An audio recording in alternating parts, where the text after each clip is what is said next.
E aí, como que você tá? Tudo bem com a aula? E as outras aulas? Estudando bastante? Espero que sim, e aprendendo bem também. Bom, essa aula agora de biomecânica, a gente vai ver um pouco da parte cinemática dos planos e dos eixos. Então são conceitos básicos, tá? Uma aula tranquila também. Agora vai ter uma pequena avaliaçãozinha de conhecimento depois no final dessa aula para vocês participarem. E aí essa aula é bem tranquilinha, tudo bem? Vamos relembrar alguns conceitos, tá? E para quem nunca viu nada disso vai aprender agora, mas são conceitos bem básicos, fiquem tranquilos. Primeira coisa que a gente vai ver, relembrar, então, mecânica, o que é? Então, mecânica é um ramo da física que estuda o movimento e a deformação dos corpos. A biomecânica, ela leva em consideração, então, também a mesma coisa da mecânica, só que levando em consideração a anatomia, a fisiologia, a histologia, para poder estudar, então, entender o funcionamento do corpo humano. Então, estuda o corpo humano e seus movimentos, fundamentando-se nas leis, princípios e métodos mecânicos e conhecimentos anatomofisiológicos. Então, leva em consideração todos os aspectos mecânicos do movimento e da deformação dos corpos na parte biomecânica, na parte fisiológica, anatômica e histológica. Tá? E isso também leva em consideração tanto a parte dos animais como dos seres humanos também. Todos os seres vivos. E aí dentro da biomecânica tem a estática e a dinâmica. A estática estuda os fatores associados com a imobilidade ou sistema quase imóveis, como a velocidade constante. E uma velocidade só permanece constante quando a aceleração é igual a zero. Tá? Então a velocidade fica constante com a aceleração igual a zero. Então ela é estática. O que está em movimento permanece em movimento constante e nunca para. E se tiver parado, ele nunca se movimenta porque a aceleração é igual a zero. A dinâmica ela envolve fatores associados com sistemas móveis. Aqui já vai, a aceleração não é igual a zero, então o corpo pode estar acelerando ou desacelerando ou as duas coisas, né? Então ele pode acelerar e desacelerar. Então, como eu penso numa corrida, por exemplo. E aí a parte dinâmica, então, ela envolve fatores associados com sistemas móveis, da cinemática e da cinética. A cinemática é a parte da mecânica que estuda os movimentos do corpo, independente das forças que produzem. Então não depende da força. Eu quero saber só como que é o movimento. Então descreve o movimento, incluindo a consideração sobre o tempo e o espaço, que leva em consideração então a posição, a velocidade e a aceleração. Então se está rápido ou devagar, né? Então em qual local que está, como é que está sendo feito o movimento, de acordo com a artrocinemática e a osteocinemática. Então, o movimento das articulações e dos ossos. E a cinética é o estudo das forças associadas com o movimento. E aí eu levo em consideração a força. Né? Então, quanto de força eu estou executando para realizar? Quantos newton metro, né? Então se for torque e assim por diante. Bem, as formas de movimento tem o movimento geral, que é a combinação complexa dos componentes dos movimentos linear, que é a translação, e a angulação, que é a rotação. Então, toda vez que eu faço um movimento que tem uma rotação, gera um ângulo, então por isso que tem um movimento angular. E o linear é o movimento de translação. Então, toda vez que eu faço um movimento de flexão e extensão, as rotações, adução, abdução, é um movimento de rotação, um movimento angular. E graças a esse movimento angular, minha perninha vai fazendo movimento para eu poder caminhar, me deslocar. Tá? E aí o movimento humano ele se desloca, tem um deslocamento do corpo de maneira linear, em decorrência a movimentos angulares dos segmentos. Então, ou seja, meu tronco, meu corpo, ele se movimenta de maneira linear, então ele vai em bloco, porque minha perna faz movimento angular. Se eu ver de perto uma pessoa andando, dá para ver a perninha dela fazendo movimento angular. Agora, se eu vejo uma pessoa de muito longe, por exemplo, que eu não consigo distinguir o movimento que ela está realizando, eu só vejo que aquele pedacinho de gente andando assim, né, lá longe, e eu não consigo verificar qual que é o movimento da perna dela, se ela está de perna, de skate, sei lá. Está muito longe, então meu olho não consegue perceber, então tem um movimento em bloco, linear. Então tudo vai depender da referência que eu utilizo, tá?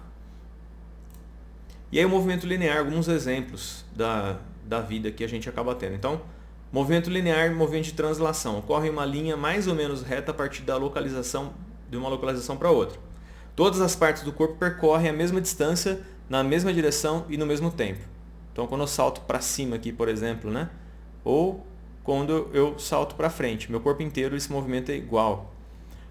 E aí eu tenho movimento linear puro, não há movimentação entre as partes do corpo. Então o passageiro do avião ou do busão, né? A gente vê, se bem que o busão começa a chacoalhar e mexe todo o corpo, mas numa linha plana, né? O busão andando de maneira calma, o passageiro está sentado e eu consigo verificar que ele está parado dentro do ônibus. Então, como referência, o ônibus ele está parado, mas o ônibus está se movimentando, tá? Então é um linear puro. E o movimento retilíneo, então, por exemplo, quando a pessoa salta para se pendurar numa barra aqui, por exemplo, e o curvilíneo, quando a pessoa pula, ela salta na distância e aí ela atinge uma certa altura e começa a cair. Então tem uma curva, então o movimento curvilíneo e o retilíneo. Por mais que quando a gente salta para frente, eu acabo gerando um movimento curvilíneo, né? Eu salto, meu corpo sobe, depois ele desce. Quando eu salto para cima, ele só sobe e desce. E aí eu tenho que levar também, pensar no movimento angular. Então o movimento angular sempre vai ter um eixo, um pivô, e vai gerar uma angulação que gera como se fossem movimentos articulares. Então só para esquematizar o movimento angular do corpo inteiro, né, o movimento rotacional, se eu pendurar na barra e começar a rodar aqui, faz um movimento angular, mas as minhas articulações, né, todas as articulações, elas fazem movimentos angulares. Tem movimentos rotacionais tal, outras coisas, mas a gente vai ver daqui a pouco. Bem, dentro dos conhecimentos cinemáticos mais importantes para essa aula que a gente vai ver, são os planos anatômicos de referência, os eixos anatômicos de referência, termos anatômicos descritivos, terminologia do movimento articular, então movimento no plano sagital, em torno desse eixo, movimento do plano transversal e em torno do eixo, movimento do plano frontal em torno do eixo. Então cada um vai ter um eixo, né? Então o sagital tem um eixo transversal, o plano transversal tem um eixo longitudinal, o plano frontal tem um eixo sagital. E os movimentos entre as superfícies articulares, então a rotação, a translação, deslizamento e o rolamento que a gente vai aprender ou rever nessa aula. Então o eixo, eu tenho um eixo que fica bem centralizado no corpo aqui, tá? Que é esse longitudinal. E aqui, então é um exemplo. E os planos? Então tem um plano sagital, que a gente vai ver daqui a pouco, que significa um plano transversal e um plano frontal, que ele divide. Então, quando eu tenho a união de todos esses planos e dos eixos, eu tenho mais ou menos o meu centro de gravidade. Do corpo humano, sempre a gente faz uma média, não dá para saber exatamente, mas a média é que ele fica mais ou menos anterior à L2, né? A vértebra lombar. Então L2, a segunda vértebra lombar. Dos planos anatômicos, então tem o plano anatômico de delimitação e anatômico de secção. Secção é sempre cortar, tá? É o que corta. Então quando eu penso nesses planos anatômicos, eu uso muito esses termos em anatomia descritiva, para localizar alguma região do corpo, né? Saber onde dói do paciente, por exemplo. Então eu posso usar esses termos. Então, plano anatômico de delimitação. Então, é na região superior, na inferior, na parte ventral ou anterior, na parte dorsal ou posterior, no plano lateral direito, no plano lateral esquerdo. Então, eu uso esses planos para poder descrever. Os planos de secção. Então são baseados em 4 planos: o mediano, sagital, coronal, frontal e o horizontal ou transversal ou axial. Tem diversos nomes dependendo da literatura, tá? Mas os mais comuns são mediano, sagital, frontal, o coronal também usa, mas enfim. E aqui é o transversal, tá? O mediano divide o corpo em duas metades exatamente iguais entre direita e esquerda. Então é um plano que corta meu corpo no meio aqui. O sagital divide o corpo em duas metades, direita e esquerda, mas não são exatamente iguais. Então o mediano passa bem no meio, assim, ó. O sagital, ele pode passar em um outro canto do meu corpo, dividindo entre esquerdo e direito, mas não passa bem no meio. O sagital é como se fosse o mediano, mas o mediano está bem no meiozinho, assim, tá? O coronal e o frontal divide o corpo entre anterior, frente e posterior, trás, tá? Então ele corta o corpo assim, ó. Então tem esse plano. E aí ele corta meu corpo aqui. O plano horizontal, transversal ou axial, ele divide o corpo em parte superior e inferior. Então ele corta no meio. É um plano de secção. E esses planos ou cortes ele tem importância para descrever o movimento ou entender o movimento, dependendo do movimento que a pessoa realiza, que a gente vai ver daqui a pouquinho. Então, por exemplo, ó, plano mediano divide entre esquerdo e direito, tá? E o sagital é esquerdo e direito, só que não é exatamente igual, o mediano já é, tá? Aqui o plano frontal ou coronal. Então aqui na anatomia eu tenho aquela sutura coronal, né? Então é como se fosse dependendo desse plano, coronal. Frontal ou coronal. Frontal porque divide o corpo entre frente e trás. E o transverso ou axial ou horizontal, ele corta o corpo no meio. Então divide entre a parte de cima e a parte de baixo, a parte superior e a parte inferior. Então os cortes dos membros, então um corte longitudinal, um corte transversal ou transverso e o corte oblíquo, que isso usa bastante para descrever a parte anatômica, né? Então, esse aqui é um corte oblíquo, corte transversal, longitudinal, enfim. Então é uma maneira que tem para descrever. E está faltando o frontal, né? Ou coronal. Então, ó, sutura coronal, por exemplo. Então é essa sutura aqui, corta, divide entre anterior e posterior. E a sagital divide entre esquerda e direita, ela passa bem no meio do corpo aqui. Então são as suturas do nosso crânio. Os planos e eixos. Então, plano mediano e sagital divide o corpo nas metades direita e esquerda, e os movimentos do plano sagital ocorrem em torno de um eixo médio-lateral. Então a gente vai ver. Então, médio-lateral, ou é o eixo que vem para cá. Então, plano e o eixo. O eixo sempre é o que atravessa o plano. Tá? No caso do mediano, é esse aqui. O plano frontal ou coronal divide o corpo criando as metades anterior e posterior. E os movimentos do plano frontal ocorrem em torno do eixo antero-posterior. Então, o eixo antero-posterior. Tá? Então, o plano frontal é esse e o eixo penetra nele dessa maneira. Então, tem que pensar depois quais são os movimentos que a gente vai ver todos os movimentos depois. Plano transverso ou axial ou horizontal divide o corpo em metade superior e inferior, e os movimentos que ocorrem nesse plano são basicamente de rotação em torno de um eixo longitudinal. Então, o eixo longitudinal, o plano transverso, né? Então, o plano e o eixo, e ele divide então entre a parte superior e a parte inferior. Então, daqui alguns exemplos. Ó. No plano transverso, que é esse plano aqui, entre a parte de cima e a parte de baixo, a superior e inferior, e tem um eixo longitudinal que penetra bem ao meio. No plano frontal, que é esse que corta bem na frente, aqui assim, ó, o eixo que corta aqui é um eixo antero-posterior, que vem de frente para trás. Já aqui no plano sagital, que divide aqui, ó, entre esquerda e direita, é um eixo que vem nesse sentido, tá? É um eixo médio-lateral. E aí também tem a divisão da parte do que é posterior, do que é anterior, do que é superior e inferior, ou do que é proximal ou distal. Sempre é proximal de acordo com o tronco e distal em relação ao tronco. Então, teve uma lesão no antebraço na região distal. Eu sei que é mais afastado do antebraço, não é mais proximal. Proximal, distal, tá?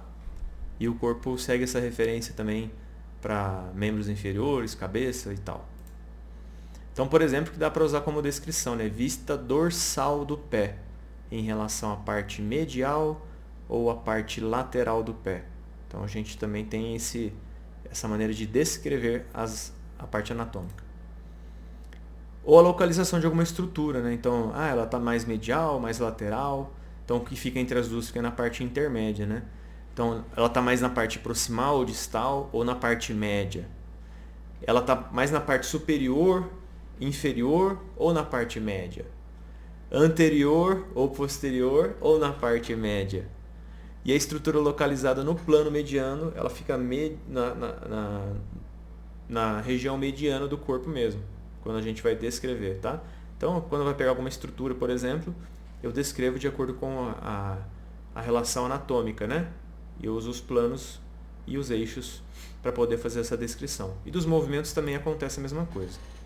Outros termos descritivos, então, o que é palmar ou dorsal, plantar ou dorsal, superficial, profundo, interno e externo, direito e esquerdo, ipsilateral ou contralateral. Ipsilateral quer dizer do mesmo lado e contralateral quer dizer do outro lado, tá? Então eu tenho uma lesão no meu braço e aí eu tenho uma dor que é ipsilateral, é no mesmo lugar, no mesmo lado. Mas se é uma dor contralateral, é do outro lado. Ou então a gente vai descrever as lesões e outros problemas que o paciente tem de acordo com essas descrições, se é ipsilateral ou contralateral.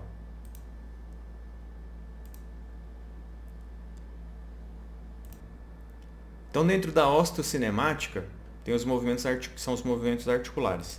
A gente vai ver um pouquinho a definição de algum deles.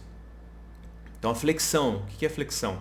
É um movimento angular que aproxima duas partes de uma articulação e resulta na diminuição do ângulo entre o segmento que se desloca e o que permanece fixo. Então, na flexão, eu tenho um segmento fixo e um que se aproxima. Tá? Na extensão, é um movimento angular que afasta as partes de uma articulação. Então, eu vou afastar as partes e aumenta desse ângulo entre o segmento que se desloca do movimento que fica fixo. Tá? E a hiperextensão? A hiperextensão é um movimento que vai além da extensão. Tem um movimento de extensão e uma articulação que vai além da posição neutra natural. Então aqui, por exemplo, minha articulação é bloqueada, eu não consigo mais que isso. Algumas pessoas têm hiperextensão dessa articulação. Isso pode ser devido a uma coisa que chama laxidão ligamentar. Tem gente que tem mais elastina, por exemplo, e ela consegue fazer mais movimento. É mais comum mulheres terem essa hiperextensão de cotovelo, por exemplo, do que homens. Isso não quer dizer que homem não tem, mas é mais comum mulher ter. E é interessante que a hora que a pessoa faz, se você fizer, se desse para ver a foto agora, algumas pessoas fazem uma extensão tão grande, né, que tem uma hiperextensão que parece uma flexão, de tanto que ela faz movimento. E é interessante porque, às vezes, principalmente em criança e principalmente em meninas, elas têm muito elasticidade. E aí, às vezes querem fazer algum movimento e o movimento não fica alinhado. Porque a pessoa fala, estica o máximo que você puder. E ela acha que todo mundo vai ser assim. Mas a pessoa consegue fazer mais, ela vai além. E aí parece que fica um pouco estranho. E tem gente que vai procurar médico por conta disso e tal, mas não tem necessidade, é normal da pessoa, tá? Tem gente que tem muita elasticidade, né? Ela puxa o dedo, põe aqui atrás da mão, assim e tal. Eu não consigo fazer isso. Alguém aí de vocês talvez consiga, tá? Mas cuidado para não se machucar. Adução e abdução. Adução é o movimento do membro, ou braço, ou perna, ou dedos, né? Em direção ao corpo, tá? Em direção ao corpo, tá afastado do corpo e vem em direção ao corpo. Então, movimentar em uma linha central ou medial, ou seja, é um movimento em direção ao plano sagital mediano. Então, é tudo que eu aproximo do meu corpo quando eu faço o movimento, né, até com o dedo, eu aproximo da parte média, estou fazendo um movimento de adução. Movimento de abdução. Não é abdução alienígena, tá? É um movimento de abduzir, de abdução. Nessa abdução, o movimento é o que se afasta do membro, então perna, braço ou dedo, em relação ao corpo. Então eu abro, então eu vou abrir meu braço, estou fazendo um movimento de abdução. Ou seja, é um movimento em direção oposta ao plano sagital mediano. Estou afastando do plano, tá? E toda vez que eu volto do movimento, então às vezes fica um pouco confuso, porque se a pessoa está em movimento ou em posição anatômica, ela está já em adução. Aí fala, faz movimento de adução, às vezes não dá. Então, às vezes o movimento de adução é o retorno da abdução, que é bem comum as pessoas descreverem e fazerem dessa maneira. Supinação e pronação. Supinação. Supinação é um movimento de rotação lateral da mão e antebraço a partir da posição anatômica. Então, estou na posição anatômica ali, é o que eu giro para fora. Embora a posição anatômica, a pessoa já fica em supinação, né? E a pronação, tendo referência com a posição anatômica, é quando eu retorno, faço a rotação medial, faço esse movimento aqui. Então, pronação, eu rodo para dentro, e supinação, eu rodo para fora. Minha palma da mão fica para frente, tá? Ou se eu fizer assim esse movimento que vocês estão vendo agora, ela fica para cima.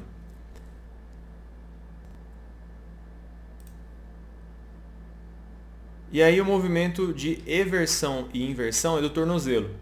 Então, a eversão do tornozelo é o movimento lateral da região plantar, ou seja, se afasta do plano sagital mediano. Então assim, ó, imagina que minha mão aqui é meu pé agora. Quando eu faço o movimento de eversão, o movimento é esse aqui, ó. Coloco a planta do pé para fora, eversão. E a inversão, a planta do pé vem para dentro, tá? É o movimento medial da região plantar, ou seja, ela se aproxima desse plano mediano. Para vocês visualizarem um pouco melhor, eu vou colocar uma imagem aqui.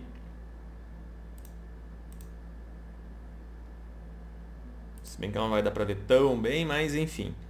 Tem o movimento de inversão. Inversão, a planta do pé vem para dentro. E a eversão, a planta do pé vai para fora. Na inversão acontece uma flexão plantar, uma adução e uma supinação. É um monte de movimentos que acontecem ao mesmo tempo, tá?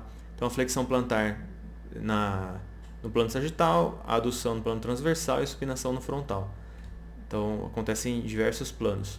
A eversão, então a sola do pé, né, a planta do pé vai para fora. Então acontece uma dorsiflexão sagital, uma abdução, que é a parte transversal, e a pronação, que é frontal. Tá? Então também o pé ele faz um movimento de pronação e supinação também. Bem, aí tem um movimento também de rotação. Então rotação significa girar uma parte do corpo em torno do seu eixo longitudinal. A rotação medial interna, que é quando a face interior de um membro é direcionada em uma direção à linha mediana do corpo, e a rotação lateral ou externa, que é quando a face anterior de um membro é direcionada para fora, se afastando da linha mediana. Então toda vez que eu faço uma rotação medial, eu trago, vou colocar aqui para vocês me enxergarem, eu rodo para dentro, né? Então eu pego o que está fora, minha face aqui anterior, e jogo ela para posterior ou mais interna. E quando eu faço uma rotação lateral, é o oposto, né? Então eu pego o que está mais para dentro aqui e jogo para o lado de fora, tá? Então é a definição de rotação interna e rotação externa, ou rotação medial e rotação lateral. Aí então vocês vão ver agora os movimentos aqui, ó. Os movimentos que ocorrem no corpo. Então, movimentos no plano sagital em torno de um eixo coronal. Então, ou o eixo médio-lateral, né? Então, plano mediano ou sagital. Então, quais são os movimentos? Então, flexão e extensão, tá? Tanto do cotovelo como da perna e do braço, do joelho, do tronco, da cabeça, da planta do pé. Do pé, então, a gente normalmente usa mais o termo dorsiflexão, que vai para o dorso, o pé, e a flexão plantar ou plantiflexão, que é mais conhecida. Tem também, então, no movimento no plano sagital aqui, ó, movimento da coxa. E esse movimento da coxa é interessante por quê? Porque eu tenho que pensar, por exemplo, que quando eu analiso o movimento do indivíduo, a pessoa vai falar, quando eu estou correndo, estou andando, eu tenho dor, né? É importante eu entender, de repente, que a pessoa pode ter uma lesão capsular dessa região. E aí, eu colocando um movimento, por exemplo, eu consigo colocar a estrutura em mais tensão ou deixar mais frouxo. E aí, quando eu tenho uma coisa lesionada, uma estrutura lesionada, toda vez que eu coloco tensão nela, a dor aumenta. Então, por isso que às vezes é importante eu saber qual que é o movimento que eu estou realizando, porque aqui, por exemplo, ó, se você olhar na imagem, onde tem a setinha aqui, ó, quando eu faço a flexão da coxa, e de repente a pessoa relata uma dor na parte posterior, pode ser a cápsula, tá? Como pode ser o músculo também que está sendo alongado. E contrário também, né? Quando eu faço a extensão, eu levo o tensionamento dessa região anterior, que pode ser o ligamento, né? Por exemplo, o ilho femoral, como pode ser o músculo psoas maior, né? Ou o ilho psoas aqui no caso. Tá? Então eu tenho que verificar o que está acontecendo com essa pessoa. Aí mais movimento, né? Então, flexão e extensão dos dedos, da mão, do punho, tá? Então, todo movimento que acontece nesse plano. Movimento no plano transversal, em torno do eixo longitudinal. Então, qual que é o movimento? Normalmente são os movimentos de rotação. Rotação interna e externa. Independente, né? Então, eu tenho um eixo e aí esse eixo faz a rotação do braço, né? O prono e supino acontece, a rotação da cabeça e a rotação do tronco. Acontece nesse plano transversal em volta do eixo longitudinal. Aqui, por exemplo, a rotação lateral e medial da perna, né? Então acaba acontecendo também com a perna, tanto flexão como com extensão. Movimento do plano frontal em torno do eixo sagital. Então, plano frontal, vou fazer os movimentos de adução e abdução, ou flexão lateral, que dependendo da literatura é flexão lateral, ou inclinação. Tá? Então, eu faço nesse plano. Tem que imaginar como se estivesse encostada na parede e fazendo os movimentos no mesmo plano da parede. Tá? Então, os desvios radiais, desvio lunar também acontecem nesse plano. Então, mesma coisa, ó. Quando eu faço abdução, e o paciente pode relatar uma dor na coxa, na parte interna, pode ser um pouco a cápsula, o ligamento pubofemoral, mas o mais comum é acontecer isso, ó, encurtamento de adutor curto e o adutor longo. E aí quando a pessoa faz a abdução, ela relata dor. E é muito comum, vocês estão vendo aqui, ó, tá vendo essa setinha? Essa setinha, ela tem uma ligação aqui aonde? Aqui no pubis. Se eu tenho um excesso de força ou encurtamento de um lado e fraqueza do outro lado ou excessivamente alongado, pelo alongamento não acontece, mas pelo encurtamento sim. Eu posso gerar uma disfunção aqui nessa região do pubis que se chama pubalgia. Então, pubalgia é uma inflamação nessa região que pode ser causada ou agravada por encurtamento ou um lado fica mais fraco do que o outro, tá? E aqui também do outro lado, quando eu faço a adução, ó, o que acontece? Que pode acontecer? A pessoa pode relatar alguma contratura de glúteo médio, né? Ou dessa parte do ligamento isquiofemoral.